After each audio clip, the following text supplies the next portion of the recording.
Hello বন্ধু, তোমাদের সবাইকে সুরজিৎ মানা ক্রিয়েশন চ্যানেলের পক্ষ থেকে সুস্বাগতম। আশা করি তোমরা সকলে ভালো আছো। আমি তোমাদের জন্য এই ভিডিওটিতে তুলে ধরছি 2024 সালের থার্ড সামেটিভ ইভ্যালুয়েশন তথা থার্ড ইউনিট টেস্ট তথা তৃতীয় পর্যায়ক্রমিক মূল্যায়নের জন্য ক্লাস 8-এর ভূগোলের একসেট প্রশ্নপত্রের সম্পূর্ণ সমাধান করছি। তার আগে তোমাদের কাছে অনুরোধ, তোমরা ভিডিওটি না টেনে পুরোটা থাকো। ভিডিওটি কেমন লাগলো কমেন্ট করে জানো, ভিডিওটিতে লাইক দাও এবং শেয়ার করো। তোমরা এই প্রশ্নপত্রের সেটটি পেয়ে যাবে প্রান্তিকের শ্রী দেবাশিস মৌলিক সম্পাদিত প্রশ্ন প্রস্তুতির প্রথম সেট অর্থাৎ ফার্স্ট সেট। স্কুলের নাম হচ্ছে শিলিগুড়ি বিবেকানন্দ বিদ্যালয় এইচএস, দার্জিলিং জেলায় অবস্থিত। এই স্কুলের যে প্রশ্নপত্রের সেটটি রয়েছে সেই সেটের সম্পূর্ণ সমাধান করছি, অর্থাৎ মোট 70 নম্বরের প্রশ্নের উত্তর আলোচনা করছি। একে দেয় সঠিক উত্তরটি বেছে নিয়ে লেখো। 1.1 দেয় পৃথিবীর বৃহত্তম নদী আমাজন, গঙ্গা, নীল। সঠিক উত্তরটি হল অপশন এতে আমাজন নদী। পরের প্রশ্ন, জলপাই গাছ কোন জলবায়ুর অন্যতম ফসল? ভূমধ্যসাগরীয়, তুন্দ্রা, মৌসুমী। সঠিক উত্তরটি হল অপশন এতে ভূমধ্যসাগরীয়। পরের প্রশ্ন, ভুটানের প্রধান নদী মানস, গঙ্গা, কালীগণ্ডক। সঠিক উত্তরটি হল অপশন সিতে একটু ভুল হয়েছে। ভুটানের প্রধান নদী হচ্ছে মানস, নেপালের কালীগণ্ডক হবে। বাংলাদেশের প্রধান ভাষা ইংরেজি, উর্দু, বাংলা। সঠিক উত্তরটি হল অপশন সিতে বাংলা। পরের প্রশ্ন, শ্রীলঙ্কার একটি শহরের নাম কলম্বো, কলকাতা, ঢাকা। সঠিক উত্তরটি হল অপশন এতে কলম্বো। 2 শুদ্ধ বা অশুদ্ধ নির্বাচন করো। 2.1 পৃথিবীর উচ্চতম হ্রদটি শুদ্ধ। পরের প্রশ্ন, তুন্দ্রা জলবায়ু অঞ্চলে যাতায়াতের জন্য বরফের উপর চাকাহীন স্লেজ গাড়ি ও জলে সিল মাছের চামড়ার তৈরি কায়াক নৌকা ব্যবহার করা হয়। শুদ্ধ। পরের প্রশ্ন, 40 ডিগ্রি দক্ষিণ অক্ষরেখা বরাবর পশ্চিম থেকে পূর্বে সশব্দে প্রবাহিত পশ্চিমা বায়ুকে বলে তীক্ষ্ণ চিৎকারকারী ছাট। এটা হচ্ছে অশুদ্ধ হবে। কি বললাম? অশুদ্ধ। সঠিক উত্তর হবে গর্জনশীল চল্লিশা বলে। গর্জনশীল চল্লিশা। পরের প্রশ্ন, ভোপাল গ্যাস দুর্ঘটনা 1984 সালে হয়েছিল। শুদ্ধ। পরের প্রশ্ন, নেপালের রাজধানী কাঠমান্ডু। শুদ্ধ।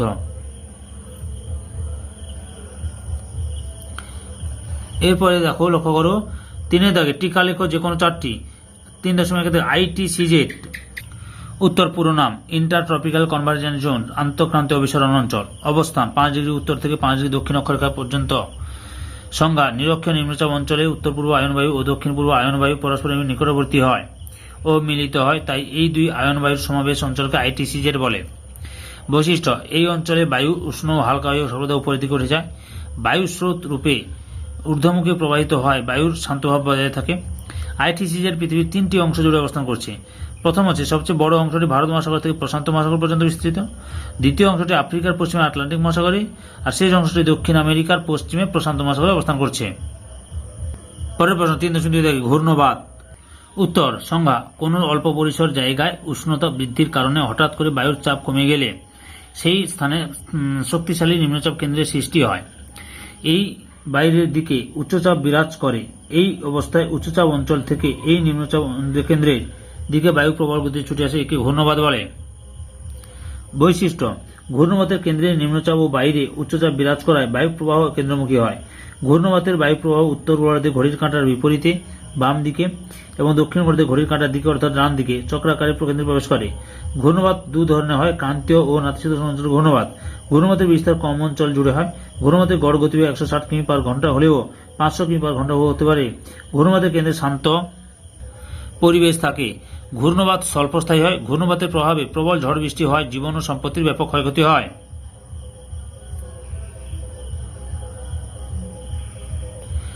3.3 সমুদ্রবায়ু। প্রকৃতি, সমুদ্রবায়ু এক প্রকার আর্দ্র সাময়িক বায়ু। সংজ্ঞা, সমুদ্র থেকে স্থলভাগের দিকে প্রবাহিত বায়ুকে সমুদ্রবায়ু বলে। উৎপত্তির কারণ, দিনের বেলায় সমুদ্র উপকূলবর্তী স্থলভাগ সূর্যকিরণ দ্রুত উত্তপ্ত হয়ে নিম্নচাপ সৃষ্টি করে, কিন্তু জলভাগ ততটা উত্তপ্ত হয় না বলে সেখানে উচ্চচাপ বিরাজ সৃষ্টি হয়। ফলে জলভাগের উচ্চচাপ থেকে স্থলভাগের নিম্নচাপের দিকে যে বায়ু প্রবাহিত হয় তাকে সমুদ্রবায়ু বলে। গতিবেগ, বিকেল বেলায় সমুদ্রবায়ু প্রবল বেগে প্রবাহিত হয়। উষ্ণমণ্ডলে সমুদ্রবায়ু মাঝে মাঝে প্রায় ঝড়ের আকার ধারণ করে। তোমরা এই ছবিটাও আঁকতে পারো, এই ছবিটা যদি তোমাদের সময় থাকে ছবিটাও আঁকতে পারো। ওকে। 3.4 অশ্ব অক্ষাংশ। উত্তর, অবস্থান 25 ডিগ্রি থেকে 35 ডিগ্রি অক্ষরেখার মধ্যবর্তী অঞ্চলে অক্ষাংশ অবস্থিত।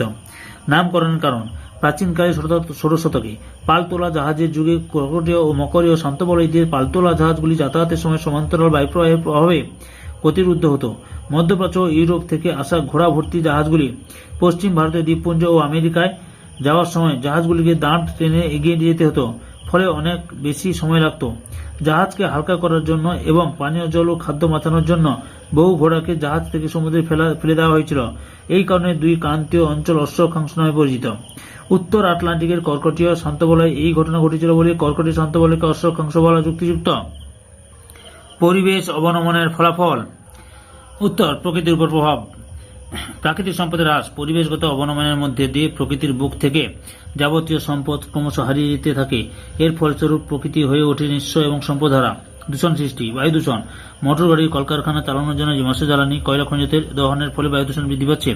জলদূষণ। গৃহস্থালিক শিল্প কারখানা নানান দূষিত বর্জ্য জলে মেশানোর ফলে জল মারাত্মকভাবে দূষিত হচ্ছে এবং শিলাস্তর থেকে যথেচ্ছভাবে জল তোলার ফলে বৃষ্টিপাত হ্রাসের ফলে জলভাব দেখা দিচ্ছে।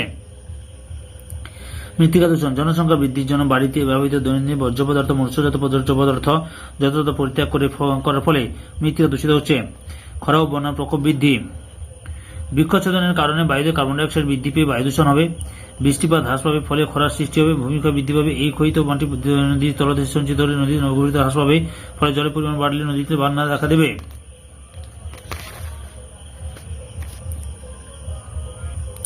3.6 থেকে দক্ষিণ আমেরিকার অবস্থান। মহাদেশটি উত্তরে 12°28' উত্তর অক্ষাংশ থেকে দক্ষিণে 55°59' দক্ষিণ অক্ষাংশ পর্যন্ত বিস্তৃত, আর পূর্বে 34°50' পশ্চিম দ্রাঘিমা থেকে পশ্চিমে 81°20' পশ্চিম দ্রাঘিমার মধ্যে অবস্থিত। তার সঙ্গে তোমরা সীমানাটাও উল্লেখ করবে। মহাদেশটি চারপাশ সাগর মহাসাগর দিয়ে ঘেরা। উত্তর ও পূর্ব দিকে আটলান্টিক মহাসাগর, পশ্চিমে প্রশান্ত মহাসাগর, দক্ষিণে কুমির মহাসাগর অবস্থিত। 4 দাগে অতি সংক্ষিপ্ত প্রশ্নগুলি উত্তর দাও। 4.1 ডোলড্রামস কি? উত্তর, সংজ্ঞা, শান্ত অবস্থা বিরাজ করার জন্য নিরক্ষীয় নিম্নচাপ বলয়কে নিরক্ষীয় শান্ত বলয় বা ডোলড্রামস বলে। অবস্থান 5° উত্তর থেকে 5° দক্ষিণ অক্ষরেখার মধ্যে নিরক্ষীয় শান্ত বলয় অবস্থিত। নামকরণ। ডোলড্রামস নাবিকদের পারিভাষিক শব্দ। এর ইংরাজি অর্থ ডিপ্রেসড অর্থাৎ অবদমিত। প্রাচীনকালে এই অঞ্চলের উপর দিয়ে পালতোলা জাহাজ চালানোর সময় প্রায় জাহাজগুলি থেমে যেত, তাই নাবিকরা এই অঞ্চলের নামকরণ করেন ডোলড্রামস। উৎপত্তি। নিরক্ষীয় অঞ্চলে সূর্য সারা বছর লম্বভাবে কিরণ দেওয়ার ফলে এখানে উষ্ণতা খুব বেশি, তাই বায়ু সহজেই উষ্ণ ও হালকা উপরে উঠে যায়। এ কারণে এখানে বায়ুর ঊর্ধ্বমুখী স্রোত দেখা যায়, কিন্তু ভূপৃষ্ঠের সমান্তরালে বায়ু প্রবাহিত হতে দেখা যায় না, ফলে বায়ু চলাচলে বোঝা যায় না। চারিদিকে শান্ত ভাব অবস্থা বিরাজ করে, এই জন্য এই অঞ্চলের নাম ডোলড্রামস। 4.2 থেকে কোরিওলিস বল কি? সংজ্ঞা, আবর্তন গতির কারণে পৃথিবীর যে কোনো গতিশীল বস্তু উপর এক ধরনের বল কাজ করে যা বস্তুগুলির দিক বিক্ষেপ ঘটায়। এই বলকে কোরিওলিস বল বলে। নামকরণ। 1835 সালে ফরাসি গণিতবিদ গাসপার ডি কোরিওলিস প্রথম এই বলের কথা বলেন বলে তার নাম অনুসারে এই বলের নামকরণ করা হয়। বৈশিষ্ট্য। গতিশীল বস্তু যেমন বায়ুপ্রবাহের সঙ্গে এই বল সমকোণে কাজ করে। বস্তুর গতি যত বেশি হয় কোরিওলিস বলের কারণে তার বিক্ষেপও তত বেশি হয়। নিরক্ষরেখা এই বলের মান 0 এবং উভয় মেরুর দিকে ক্রমশ এই বলের মান বাড়তে থাকে। বায়ুর গতিবেগ বৃদ্ধি পেলে এই বলের পরিমাণ বাড়তে থাকে। এই বায়ুর প্রভাবে বায়ুর দিক বিক্ষেপ ঘটলেও এই বলের পরিমাণ কোনো অঞ্চলের অক্ষাংশগত অবস্থানের উপর নির্ভর করে। প্রভাব। কোরিওলিস বলের প্রভাবে বায়ু প্রবাহ সমুদ্র স্রোত উত্তর গোলার্ধের ডান দিকে দক্ষিণ গোলার্ধের বাম দিকে বেঁকে যায়। 4.3 থেকে বাণিজ্য বায়ু কাকে বলে? আয়ন বায়ুর অপর নাম বাণিজ্য বায়ু বা ট্রেড উইন্ড। আয়ন বায়ু ক্রান্তীয় অঞ্চলের মধ্যে সীমাবদ্ধ। আগেকার দিনে যখন পালতোলা জাহাজ চলাচল করত তখন তা সম্পূর্ণরূপে আয়ন বায়ুর উপর নির্ভর করে যাতায়াত করত। সেই জন্য ক্রান্তীয় অঞ্চলের দেশসমূহের জলপথের বাণিজ্য আয়ন বায়ুর সাহায্যে চলত, তাই আয়ন বায়ুর অপর নাম বাণিজ্য বায়ু। চিনুক কি? উত্তর, রকি পার্বত্য অঞ্চলের পূর্ব ঢালে পেইরি অঞ্চলের উপর দিয়ে প্রবাহিত উষ্ণ স্থানীয় বায়ু হল চিনুক। এর অপর নাম তুষারবক্ষ। গুরুত্ব। বসন্তকালে এই বায়ু প্রবাহের কারণে উষ্ণতা এক লাফে অনেকটা বাড়ে এবং বরফ গলে বন্যা হয়। পেইরি অঞ্চলে গম চাষে এই বায়ু সুবিধা প্রদান করে। টিউপিক কি?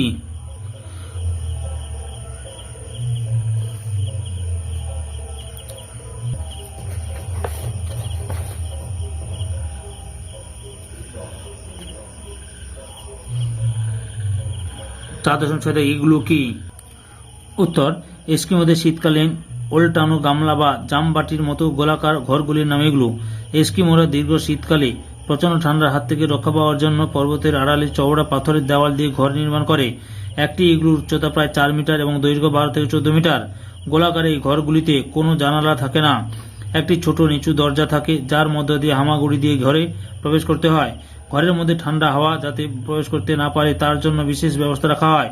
টিউপিকটিকে মেঝেতে বিছিয়ে দেওয়া হয়। শীতকালে ঘরগুলি পুরোপুরি অর্ধসাবিত হয়ে যায়। মনে বরফের চাই দিয়ে ঘরগুলি তৈরি হয়েছে। এগুলোর ভিতরটা গরম রাখার জন্য শিলের চর্বি দিয়ে হ্যারিকেন জাতীয় আলো জ্বালায়। 4.7 থেকে ভূমধ্যসাগরের জলবায়ু অঞ্চলে কি কি প্রাণী দেখা যায়? বৃষ্টিহীন শুষ্ক গ্রীষ্মকাল ও আর্দ্র শীতকালের কারণে এখানে তৃণভূমির পরিমাণ কম, তাই ঘোড়া বা গবাদি পশুর তুলনায় গাধা, ভেড়া, ছাগল, খচ্চর বেশি পালিত হয়। উষ্ণমরুর কাছাকাছি অঞ্চলে মুরগি, উট বেশি পালিত হয়। 4.8 থেকে ভূমধ্যসাগরের জলবায়ু অঞ্চলকে ফলের ঝুড়ি বলা হয় কেন? উত্তর, ভূমধ্যসাগরের অঞ্চলে ফল চাষের অনুকূল জলবায়ু থাকায় আঙ্গুর, জলপাই, কমলালেবু, আপেল, ডুমুর, আখরোট, পিচ, খোবানি, নাশপাতি, চেরি, বাতাবি, লেবু, কুল প্রভৃতি ফল প্রচুর উৎপন্ন হয়। এইসব টক মিষ্টি জাতীয় প্রচুর রসালো ফল উৎপাদনের জন্য অঞ্চলটি বিশ্ববিখ্যাত।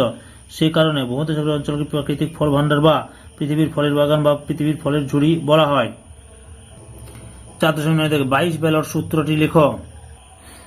নামকরণ: 1857 সালে রাজআববিদ 22 ব্যালট বায়ুচাপের পার্থক্য ও বায়ুপ্রবাহের মধ্যে সম্পর্ক নির্ণয় করতে গিয়ে এই সূত্র আবিষ্কার করেন, তাই তার নাম অনুসারে 22 ব্যালট সূত্র নামকরণ করা হয়েছে।